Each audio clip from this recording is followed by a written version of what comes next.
কি হলো গো, আজকেও কাজে গেলে না? মেয়েটা সকাল থেকে না খেয়ে আছে। চুলায় হাঁড়ি না চাপলে যে আজকেও না খেয়ে থাকতে হবে। খুঁজছি তো দীপা, কাজ তো খুঁজছি, কিন্তু পাচ্ছি কই? সবাই শহরে চলে যাচ্ছে। আমি যদি যাই, তোমাদের দেখবে কে? কাজ না হলে পেট ভরবে কি করে? এদিকে মেয়েটা যে কাঁদতে কাঁদতে দুর্বল হয়ে গেল। যাই আমি আরেকবার দেখি, কাজ না খুঁজে আজ ফিরবো না। তোমরা চিন্তা করো না, আসছি আমি। নরেশ ঘর থেকে বের হয়ে গেল। দীপা কান্না চেপে মেয়েকে কোলে নেয়। নরেশ হতাশ হয়ে এদিক ওদিক হাঁটছে। সবার কাছে কাজের কথা বলছে, কিন্তু কেউ কাজ দিতে পারছে না। অবশেষে সে বাজারের এক কোণে মাথায় হাত দিয়ে বসে পড়ল। রহিম কাকা পাশ দিয়ে যাচ্ছিলেন। কিরে নরেশ, কাজ পেলি না বুঝি? না কাকা, পেলাম না। শোন, পাশের গ্রামে এক জমিদার থাকে, ভানু প্রতাপের জমিদার বাড়ি। শুনেছি তার অনেক জমি সম্পত্তি। শহর থেকে জমি জমা দেখাশোনা করার লোক দরকার। একবার গিয়ে দেখ, হয়তো একটা সুরাহা হতে পারে। কোন গ্রাম কাকা? হাঁটা পথে বেশি দূর নয়, নাম বললেই সবাই দেখিয়ে দেবে। যা বাবা, আর দেরি করিস না। নরেশ এক মুহূর্ত দেরি না করে জমিদার বাড়ির উদ্দেশ্যে রওনা হল। বহু খোঁজাখুঁজির পর নরেশ একটি বিশাল পুরনো বাড়ির সামনে এসে দাঁড়াল। সে দরজায় কড়া নাড়ল। বাড়িতে কেউ আছেন? আমি নরেশ, পাশের গ্রাম থেকে এসেছি। ভেতর থেকে বিজয় বেরিয়ে এলেন, তার চোখে চাপা চতুরতা। কি ব্যাপার, কেন এসেছো? আজ্ঞে, আমি খুব গরিব। যদি দয়া করে কিছু কাজ দিতেন, খুব উপকার হতো হুজুর। কাজ তো পারবে। হ্যাঁ হুজুর, সব কাজ জানি। আমি শহরে থাকি। এটা দাদার পুরনো বাড়ি, অনেক জমি জমা আছে, দেখভাল করার কেউ নেই। তুমি এই বাড়ির কেয়ারটেকার বা দারোয়ান হয়ে থাকতে পারবে? পারবো হুজুর, আমি সব পারবো। বেশ, তাহলে আজ থেকেই লেগে পড়ো।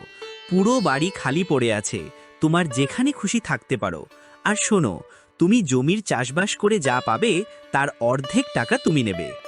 আজ্ঞে হুজুর, আর আমার কাজটা? আর কাজ কি, তুমি থাকবে, দেখবে।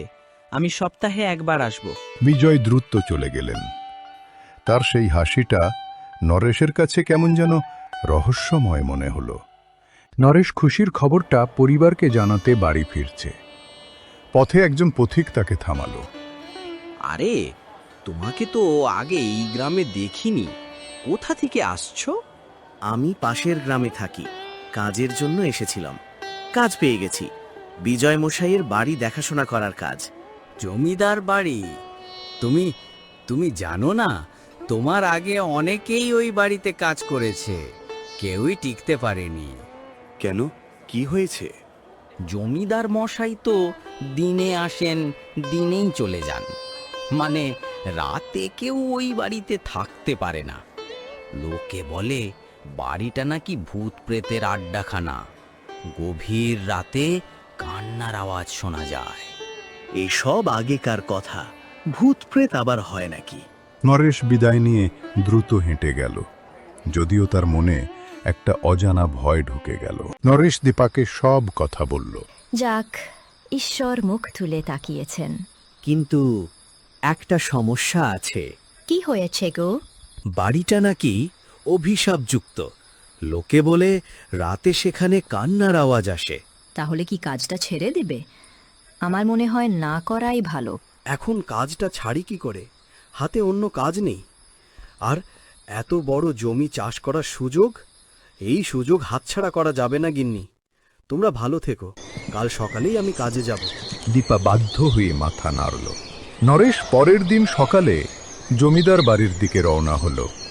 নরেশ চাবি দিয়ে দরজা খুলে বাড়ির ধুলো ময়লা পরিষ্কার করল। ক্লান্তিতে সে দ্রুত ঘুমিয়ে পড়ল।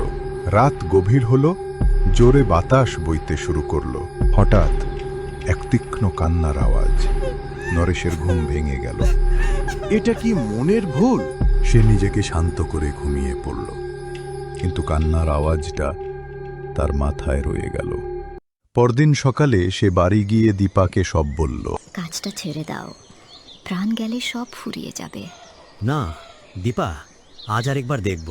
পরের দিন রাতে নরেশ হারিকেন হাতে বাড়িতে ঢুকতেই সেই কান্নার আওয়াজ পেল। কে কে কাঁদছেন? সামনে আসুন। নরেশ এক পা দুপা করে সামনে এগোয়। কান্নার আওয়াজ তাকে একটা বন্ধ ঘরের দিকে টেনে নিয়ে যায়। সে দরজা খুলতেই যা দেখল, একজন মানুষের মতো দেখতে আকৃতি মেঝেতে বসে কাঁদছে। কি আপনি? কেন কাঁদছেন এখানে? লোকটি মুখ ঘোরাতেই নরেশ বুঝতে পারল এ তো মানুষ নয়। ভয়ে সে জমে গেল। ভূতটা কাঁদতে কাঁদতে কথা বলল। আমার অন্তিম সংস্কার করো, আমি আর এখানে থাকতে পারছি না। কথা শেষ না হতেই ভূতটি হাওয়া হয়ে গেল। হঠাৎ নরেশ অনুভব করল তার মাথার উপরে কেউ দাঁড়িয়ে আছে। সে তাকিয়ে দেখে সেই ভূত। এবার সে হাসছে। কি চান আপনি? কেন এই বাড়ি ছাড়ছেন না? আমার বাড়ি থেকে আমাকে যেতে বলিস? সাহস তো কম নয়। ভূতটা নরেশকে সজোরে লাথি মারল। নরেশ ছিটকে পড়ল। জয় শ্রীরাম। গীতা পাঠ শুরু করলো। আমার অন্তিম সংস্কার করো। এই বলে ভূতটা আবার গায়েব হয়ে গেল।